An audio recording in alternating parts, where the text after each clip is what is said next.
Yes. All right, I think we'll go ahead and get started. Good afternoon. I'm Meredith Aldridge. I'm the Executive Director of Development here at the Medical Center, and I'm so excited to be with you today, and I'm so excited that you took the time to join us to learn a little bit more about our fundraising and our friendraising, which is a very big component of what we do. Today, I'd really like to spend some time sharing information about our team, about the work that we do, and most importantly, how we can partner with you in your areas to really enhance the mission of what you're doing on a daily basis, and also the mission of the Medical Center as a whole. So as the title of our presentation today suggests, our team is here to raise funds and make friends, very, very important part. These friends include our donors, our alums, our employees, anyone who believes in the mission of the Medical Center and wants to support it. But our ultimate goal really is to create a culture of philanthropy to enhance our mission. So we want to talk about how we'll do that today. But first, just a little bit about myself. It's really the mission of the Medical Center and the impact of the Medical Center on the community that really drew me to UMC to begin with. I'm a Georgia native. I came here for college and I met my husband here. He's a Mississippi native. We went away for a few years to Birmingham where I went to law school. I proceeded to practice law and then we moved back here a few years ago, actually not a few, it's been about almost 20 now, so I shouldn't say a few. In my mind, I guess that's a few. But several years ago, we moved back for my husband's work opportunity. And at that time, I continued practicing law for about a decade. But in my practice of law, I did do a lot of fundraising. I wrote a lot of grants, I testified before legislative committees, did a lot of work that was sort of fundraising adjacent, but was not directly fundraising. And I was also really involved with several organizations that help support the Medical Center. And so all of those connections together led me to the Medical Center as a team member. Back in late 2018, I joined the development staff to help complete the campaign for the Children's Hospital, which we all know about.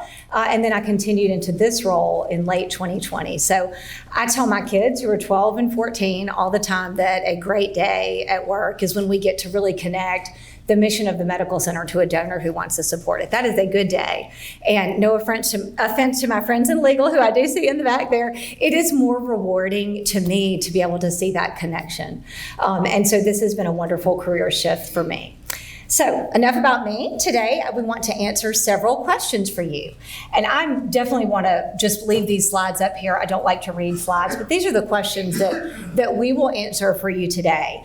We want to talk about how we work, why we do the things the way we do the things here at the Medical Center, the rules around fundraising, and also, most importantly, the ways that you can be a part of raising philanthropical support for your area. So when we look at development as a whole, it's really all about connections. So development is kind of as a definition or as a process. It's a process by which we connect these groups and others to the projects and programs at the Medical Center that really sit at the intersection of what we do as an institution and then also the interest of the donor or supporter. And the overall goal is to make meaningful change together. Okay? So why are these connections important? I think that when we look at what philanthropic support can do for your area, I think it's pretty obvious that everyone would like more money. They obviously understand that in general that would be a good thing. But these are specific examples of what philanthropic funding typically goes to support here at the Medical Center. And I hope you'll notice the last bullet on this slide is that we want connections to be, again, not just about the money, but also about having advocates out in the community. UMC is critical to Jackson. It's critical to the state of Mississippi. We're the only academic medical center, a lot of things. And so we want to make sure that we have advocates in the community as much as we have philanthropic support from the community. So like many of you in your roles at the Medical Center, we look to other academic medical centers, other institutions of our size to sort of help guide our work and guide our strategies in how we work. So I'd really like to kind of start with a strategy of how we work as a team. We are essentially trying to grow major gifts, which here at the Medical Center is $10,000, through a pipeline of various donors and supporters to the Medical Center. So in a perfect development world, we are working with as many donors as we can who are able to give at this principal gift level. We appreciate all gifts, but that's just kind of how we classify it here. Donors at that level, they can give, they want to give, and they're giving because they feel a passion, they feel a loyalty, they feel some sort of connection to the medical center. But these principal gifts and the types of gifts that we're trying to raise as a team, they really take a lot of time and a lot of nurturing to develop. I mean, a typical process for us in working with a donor would be that we would identify that donor. We do a lot of research about them. We would try to meet with them, find out what their interests are. We would then tailor a proposal based on those interests. Hopefully they would give a gift. We would tell them the impact of that gift, and then the cycle would start all over. And so that's really big picture how we work. And because that's how we work, we try to build several different pipelines to kind of get us to those donors who will make these gifts.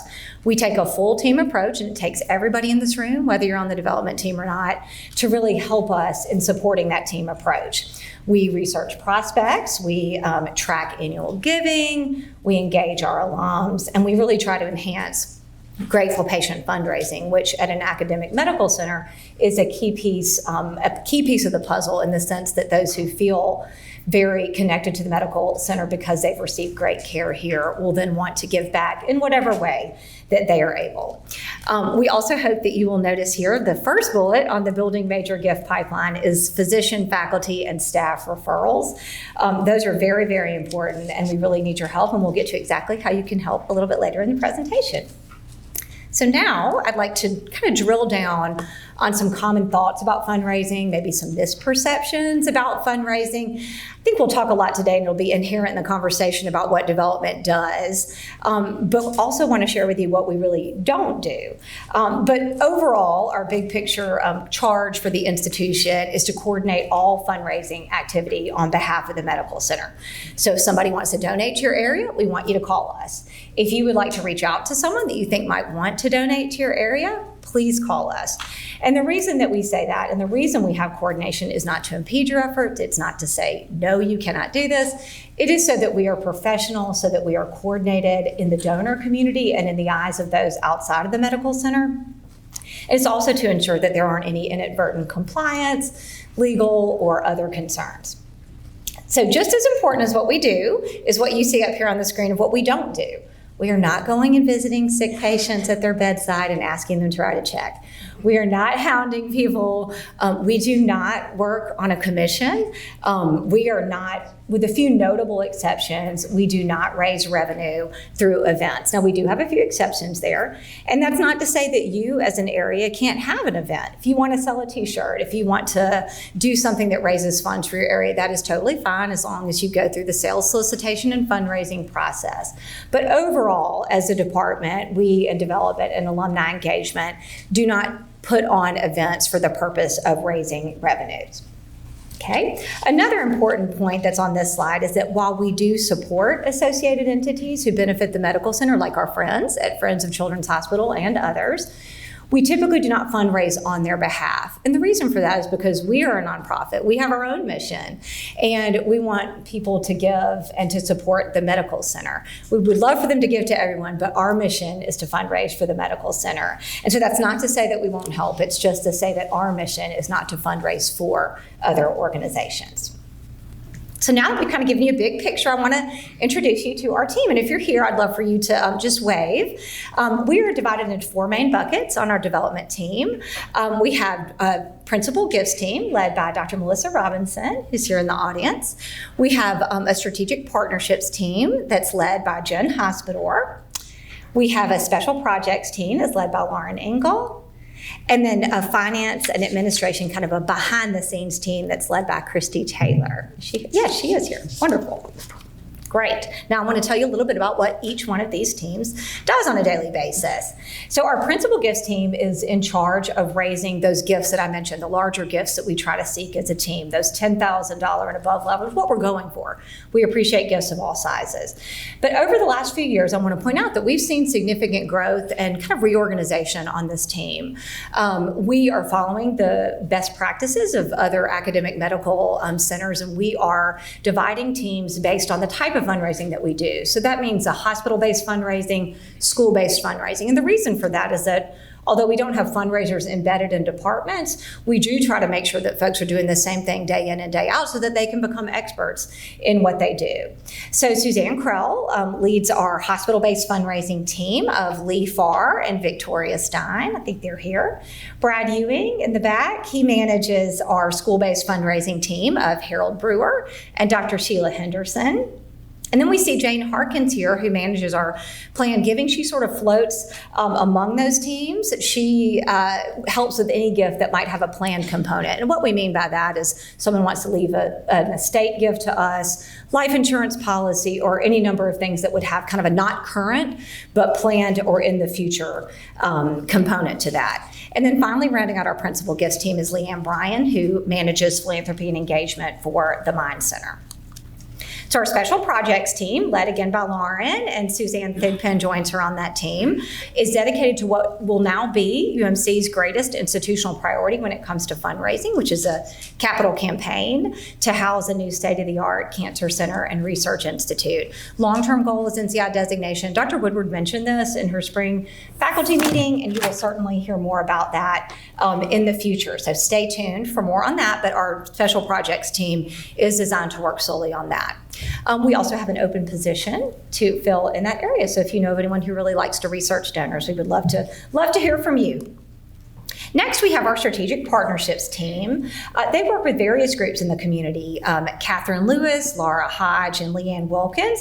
They all work with our alumni boards and our student ambassadors.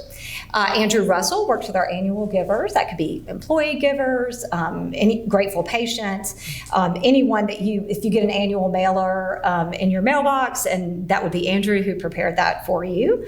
And then our community development team, which is led by Rebecca Neely. They facilitate donations from all of our generous community partners. That could be a lemonade stand with proceeds benefiting the Children's Hospital, or it could be a point of sale campaign at Walmart or Costco, which are currently going on right now. And so that community fundraising team includes Amber McGee, Morgan Hightower, and Madison Stevens. They're all on that team.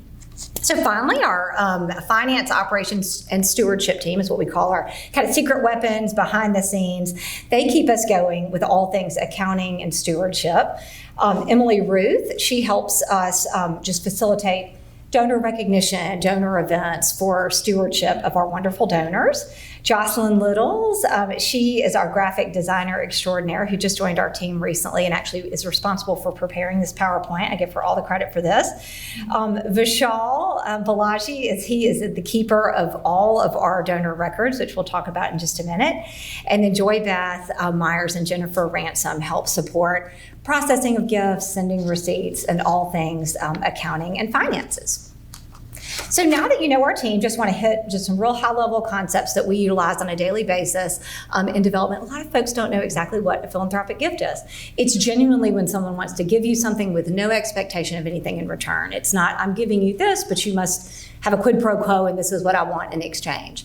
A lot of people also might not know that a gift is legally binding. When someone says, I'm giving you this gift and I anticipate that or I want it to be used for X purpose, well, we have to use it for X purpose. And if we don't want to use it for X purpose, that is totally fine too, but we will not accept the gift if it's something that we can't do legally, ethically, or it's just something that the medical center has decided that we will not accept, which again is totally fine. Okay.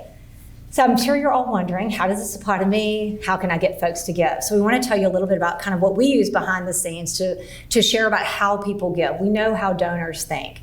And the number one reason, and that's why we put it in all caps here, is because someone asked.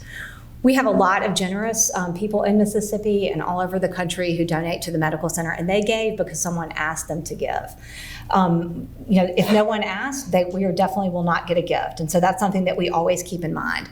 We have a lot of donors who were inspired by the excellent care that they received here from providers that may be in this room. Maybe their family members had a wonderful experience. And it could just be that they want to help others. That's another reason that donors typically give. Maybe they receive financial aid and they would like to kind of return that favor and pay it forward and provide financial aid in return. And sometimes people give because it's a tax benefit to them. Their accountant or their financial advisor has said to them, you need to give money away, and they choose the medical center to give that money to. And we are so grateful for, regardless of the motivation, we do not care. We want to meet donors where they are.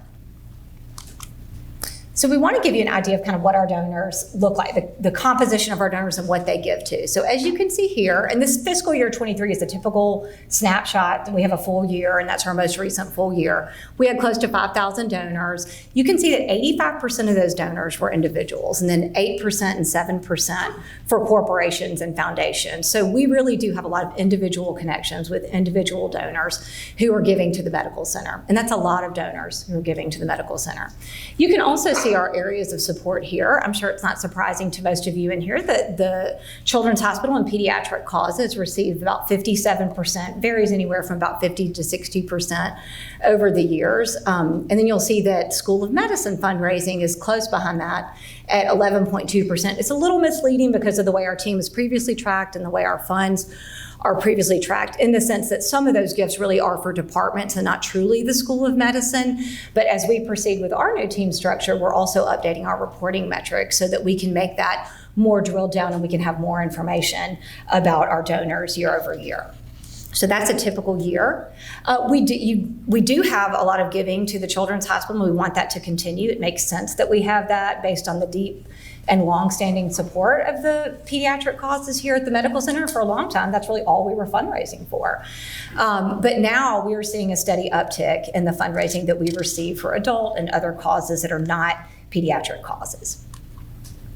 All right, and you may have no idea in terms of numbers, the kind of money that we may raise on a given year. And so we wanted to show you kind of two numbers and two lines here. We've got numbers from 2019 through March of this year. So this year is obviously not complete, and we've had a really great this quarter. So I anticipate our numbers will be jumping back up by the end of this year, and will look like an upward trajectory by the end of the year. But the yellow line that you see, or the red line, we'll start with that one first. That's numbers that we count from an accounting standpoint, what is actually on our books, what we would say is, an audit number that we would provide, and that's always going to be lower than what we actually collect on a given year, which would include pledge payments and other collections from past gifts that have already been counted. And so regardless of how you look at this trend, you see that in 2019, and I will represent to you, although it is not on the chart, that prior to that, we were at the $20 to $25 million level for the duration of the children's campaign. In 2019, which was really the height of the children's campaign, you can see that we were, the $25 to $26 million level, dipped down a little bit during COVID, and then has steadily increased. We had a wonderful and very significant gift in fiscal year 23, so you can see a significant jump up there. But what we're really proud of as a team is that overall, the giving that we have consistently now, it seems to have shifted upward by several $1 million. So we're very proud, and we're working very hard to follow best practices and continue that upward trend. Okay. I do not want to leave anyone to leave here today without knowing how much our community fundraising means. And included in our overall numbers are these numbers here. But our Children's Miracle Network program, which is what CMN stands for, it's a national program. Costco, Walmart, we have national partners, and then we have a lot of local partners as well. This team is critical to the success of what we do here at the medical center, because not only does it certainly provide a lot of funding, it also provides a lot of friends. And so all of the gifts that we receive through community giving really add up. And what's special to us about that is the passion. We really genuinely see, a first grader who has had a lemonade stand, like I mentioned earlier, and they have, collected, $45 and want to give that to the Children's Hospital. That is just as meaningful as someone who wants to give us thousands and thousands and thousands of dollars. So we are very proud of the community giving that we have. So because we know that it takes a lot of passion, a lot of loyalty to make a gift, we want to make it really easy for someone to do that.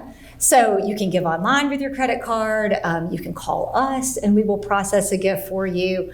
You can make a one-time gift, you can make a multi-year gift, mail in a check, and you can also, for those in this room, you can also give through payroll deduction. So we want to make it really easy and meet you wherever you are and provide opportunities to give that are easy and hopefully you can figure out just without any assistance.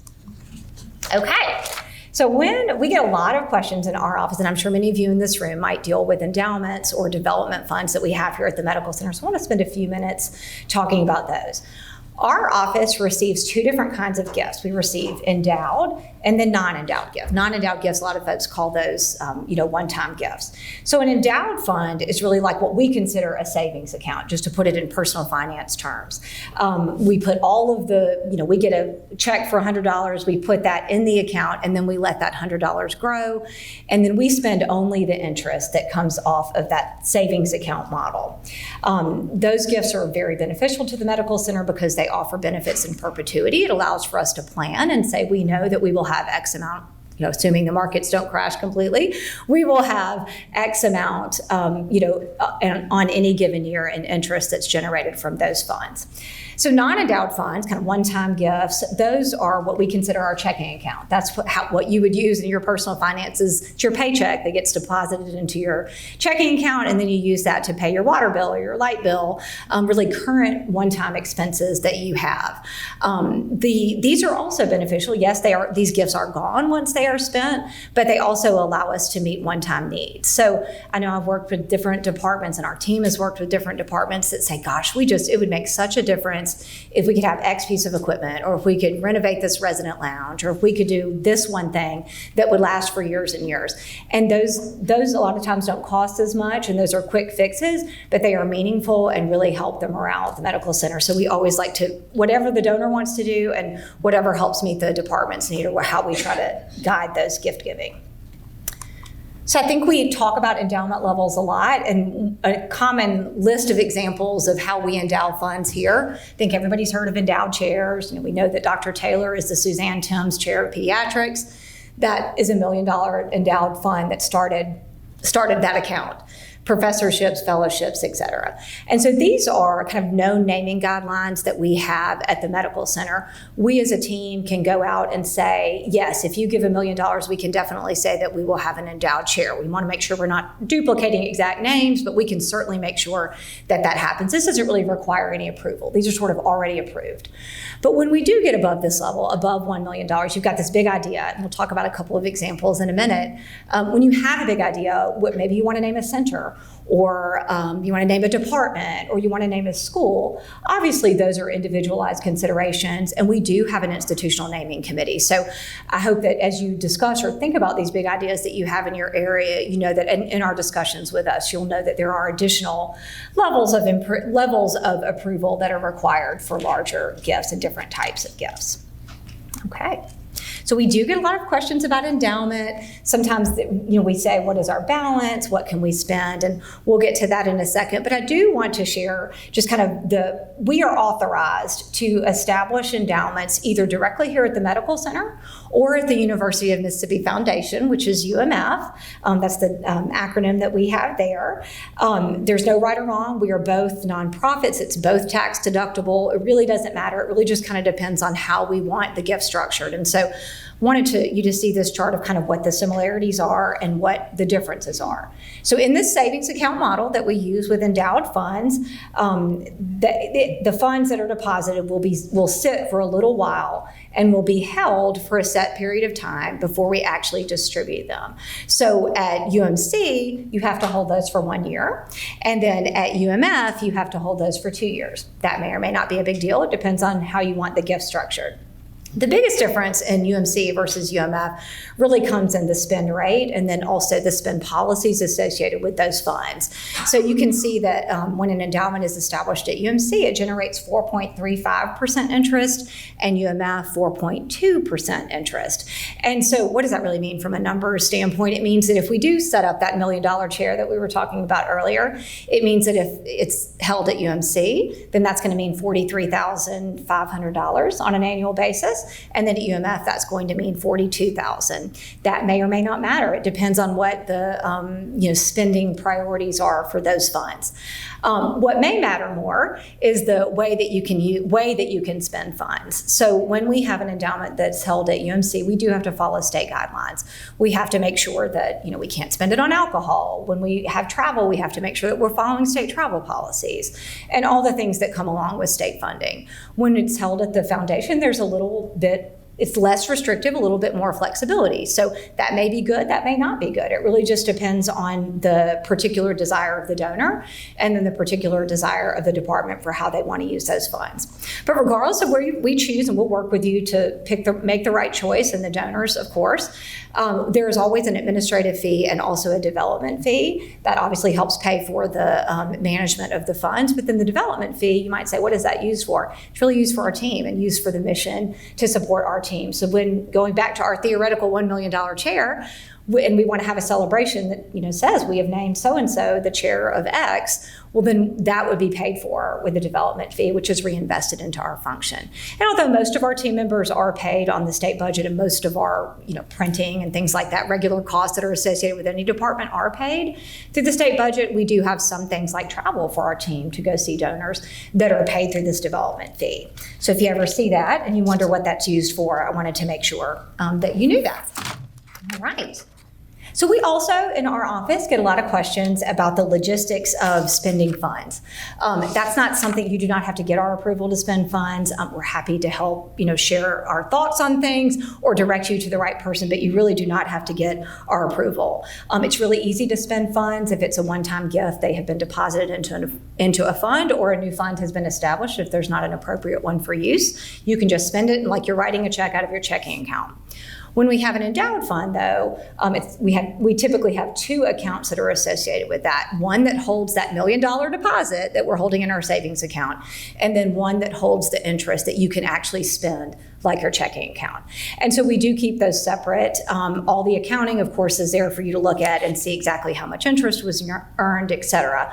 But we do get a lot of questions in our office about, how do I spend these funds, and may I spend it on this? And so again, we're happy to help you, but the best resources for that would be the development accounting team on the UMF side, and then Treasury, Cadata, and others on the UMC side. Okay. So one thing that we do, again, going back to our big picture model of trying to raise large gifts, is we try to increase the impact that donors can make through legacy giving. And so what that means, again, if you want to leave us a gift in your will, if you want to set up a charitable gift annuity or charitable remainder trust, if you want to transfer stocks to us because it's beneficial to transfer them to us rather than sell them yourself, your tax advisor has told you to do that, we can advise you on all of those things. The ins and outs of these types of gifts are a little beyond what we wanted to cover today, but please know that we will come to your particular area. We will come to any group. We will talk about any one or all of these ways to give. We want to make sure that you have the tools and the resources, but we do have Jane Harkins on our team. She's here in the audience, raising her hand there, who can help walk through this with your team or with a particular donor. And one of the benefits of including legacy giving is the fact that you can do more right now in the present, so without changing your lifestyle. So a donor may say, my long-term goal is to do Z. Well, I'm going to give X now, and then I'm going to give Y through my estate so that I can then get to Z. So keep in mind, we're trying to make sure that you have all the tools you need as you're thinking about donations to your areas, about how you could increase those donations. So legacy giving is a great way to do that. We also want to make sure you're aware of other giving programs that we have in our area. We have a Grateful Patient program. As I mentioned, when we have a patient who is thankful, their family, a loved one, is thankful for the care they've received, we will give donors who have been, or give providers who have been recognized through that program, a lapel pin that they can wear on their ID. We also have a gratitude club. Anybody who gives $25 or more a month would be a part of that club. We also have annual giving societies. You can see our Guardian Society and also our Beige Brick Club, which recognizes consecutive years of giving regardless of the level. We just really want to make sure that we appreciate those donors who are giving year over year.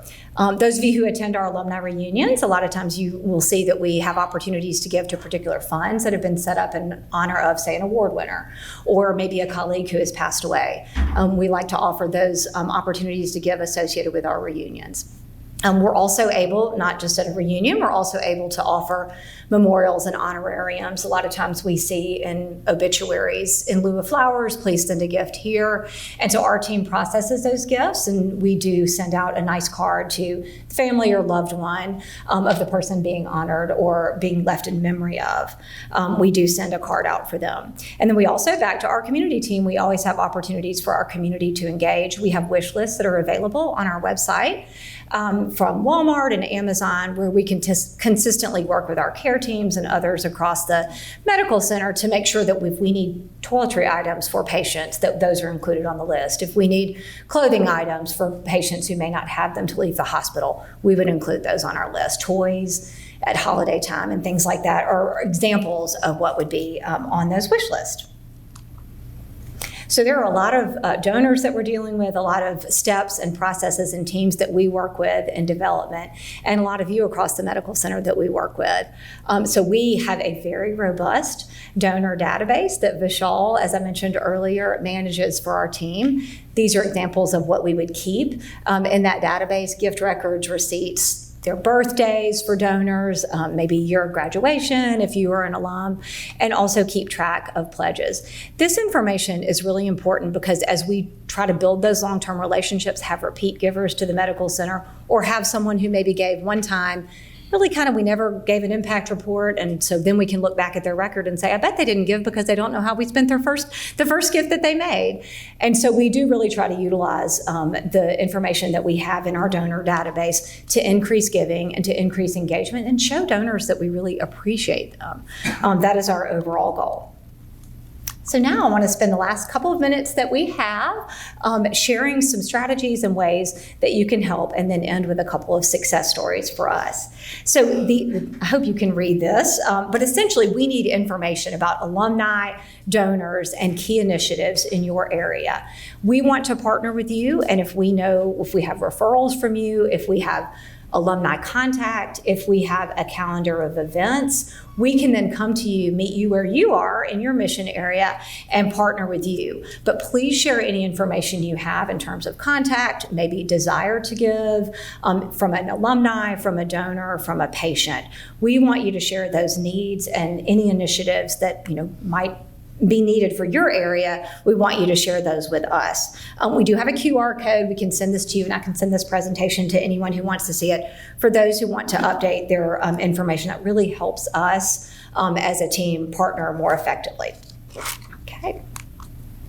So here are 10 partnership strategies for our office. We love to have regular meetings. You heard me say earlier that we've restructured our principal gifts team.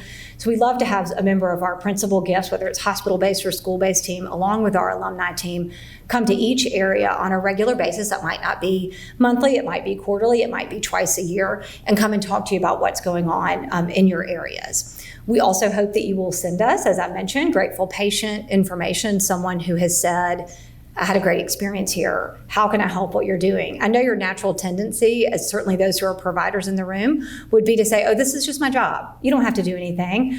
But we really do. That is a signal that they might want to support the medical center. And we can come to your team and train you on exactly how to look for those cues, exactly what you should say in those instances. And we want you to know that as a partner with our office, we want you to be have as much involvement or as little involvement as you would like. So you may say, I want to hand you this information. I don't want to have anything to do with it. You may also say, I want to tell you this information. I want you to say, it's okay for me to go have dinner with this donor, and you want us to stay out of it. Either way is fine. The key is just really to communicate with us. And when we do engage donors and we do engage alums, we do it in a variety of ways. It may be that we say, let's come to the medical center and have a cup of coffee. Let's go on a tour of the area that you've expressed interest in.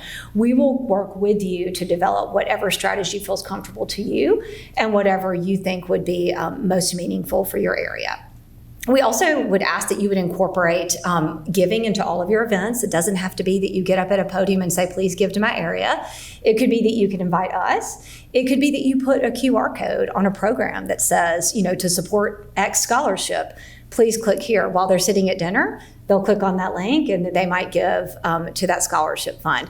Really simple steps, and just reminding your alums and reminding those who are engaged with your areas when you're at a resident or fellowship reunion dinner, or just even a training activity. It's always a great idea to incorporate some opportunity to give.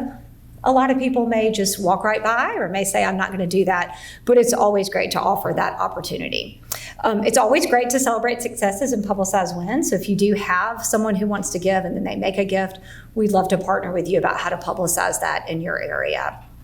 We'd also love for you to consider being an example. What we've found here at the medical center is that when one person in an area gives or shows some sort of support for our office or for an alumni engagement effort, it tends to be a domino effect.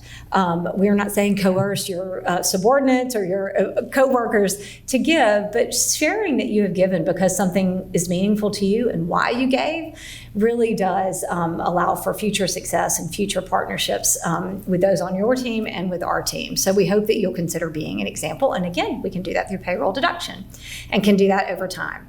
And then, as I mentioned earlier, we want you to share your needs with us. So we are talking to donors on a daily basis. So when someone says, well, I really don't want to give to what you just asked me to give to, but tell me more about what's happening at the Mind Center. If we know what the Mind Center is doing, we can immediately say, oh, well, I'm so glad that you have an interest in the Mind Center. I know that this is a key initiative to them that's happening now.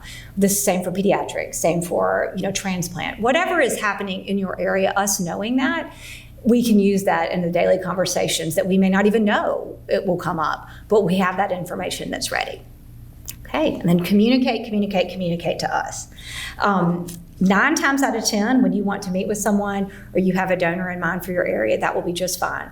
But that 1 time out of 10, when Dr. Woodward has a meeting set that next week, your department head, the dean of your school has a meeting already set up because they've been working with our office, that's where it can lead to confusion and lack of donor confidence in the community. So we hope that you will communicate and over-communicate to us and keep us in mind as you consider donor and alumni giving. Okay, I want to end with 2 of our partnership and success stories that we have that kind of started in different ways, and this is why I picked these 2 as examples. These are 2 of the many successful partnership stories that we have had. They both happen to be very large gifts. We have many that are at a much lower level than these. The first is the new Jabalay Songtran Hand Center. Many of you saw that we celebrated that in the fall. And the way that gift came about is that Dr. Mark Walker, who you see pictured there, had a big idea. And he had a donor that he thought might want to give and fund that big idea. And Dr. Walker was correct. And he also did everything correctly. He came to our office and said, look, this is what I'd like to do. I'd like to reach out to the Songtran family. I'd like for you to help me create a proposal. And Suzanne Krell and others in our office spent a lot of time working with that family, went to all the meetings, got all the pre-approvals that are needed, and we were able to have that process go seamlessly. That's exactly how it should work. And now we have the Jabalay Songtran Hand Center that Mitzi Norris, I see her in the back, helped us get approved through our Centers and Institutes Committee. Again, that's one of those ones that would require additional approvals, but we had already talked to and had all the approvals needed because Dr. Walker did everything right. Another example where everybody did everything right too, but it started in a different way. Dr. Tom Mosley, who's at the Mind Center, helped us with a donor that came to our office. We had someone reach out to us that said, we would really like to support the Mind Center. It was personal connection to the Mind Center. I'd really like to do something to support the Mind Center. What does the Mind Center need? And so, of course, Dr. Melissa Robinson and others in our office worked very quickly with Dr. Mosley and others at the Mind Center to come up with another big idea, kind of like Dr. Walker did.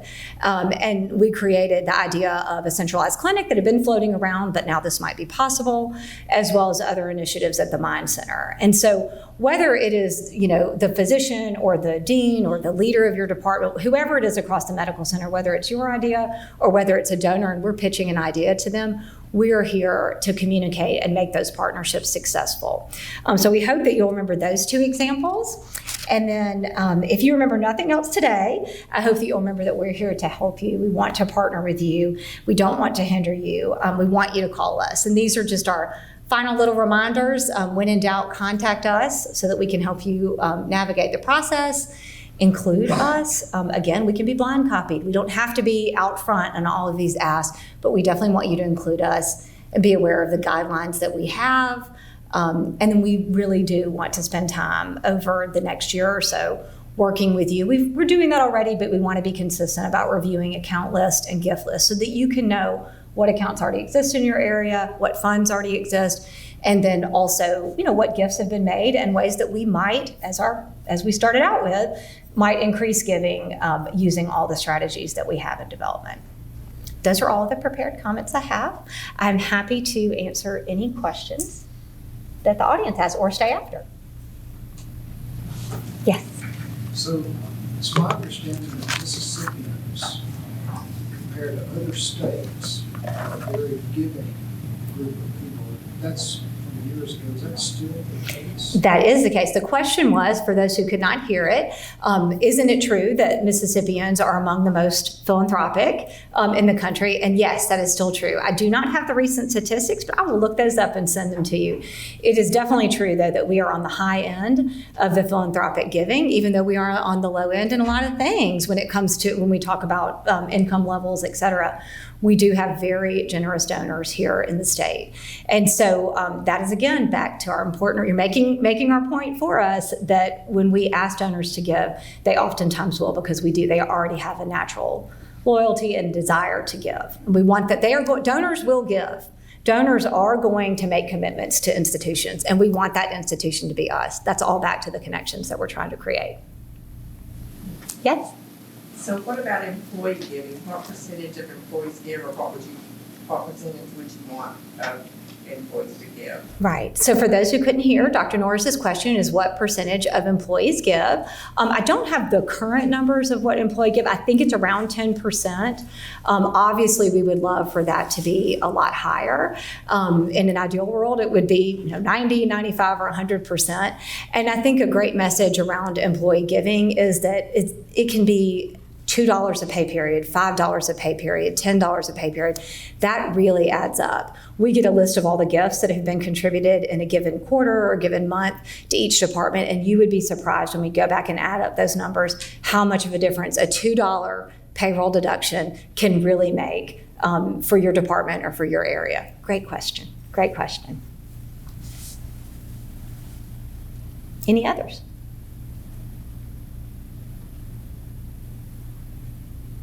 Okay, well, I will stick around. So if anyone has questions they didn't want to ask in front of the group, I will be happy to answer them.